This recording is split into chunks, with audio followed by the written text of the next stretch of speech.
Wali Kota Makassar Munafri Arifudin memastikan tidak ada pengadaan kendaraan dinas baru di lingkup pemerintah Kota Makassar sepanjang tahun 2026.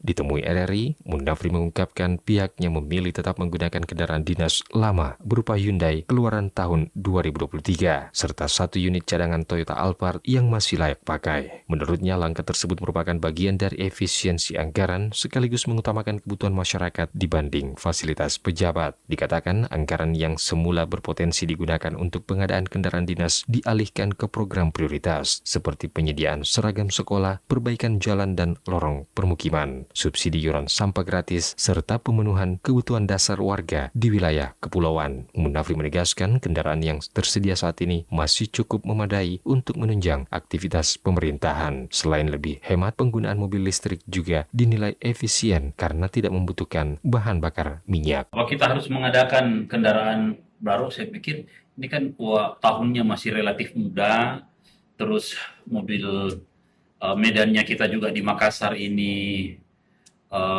tidak ekstrim seperti teman-teman yang ada mungkin di kabupaten kota yang lain.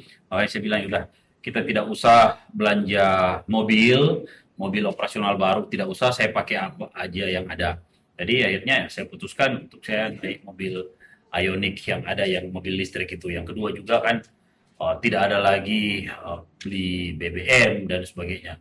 Makanya sampai hari ini saya masih mempergunakan mobil Ioniq 5 yang bukan baru, mobil yang dari pemerintahan sebelumnya yang saya pakai setiap hari, itu aja. Di akhir keterangannya, Munafri menegaskan sepanjang tahun 2026 tidak akan ada pengadaan mobil dinas maupun kendaraan operasional baru untuk wali kota, wakil wali kota, maupun kepala dinas di lingkup pemerintah Kota Makassar. Informasi selengkapnya dapat Anda baca di portal berita kami rri.co.id dan jangan lupa untuk mendownload aplikasi RRI Digital di Play Store.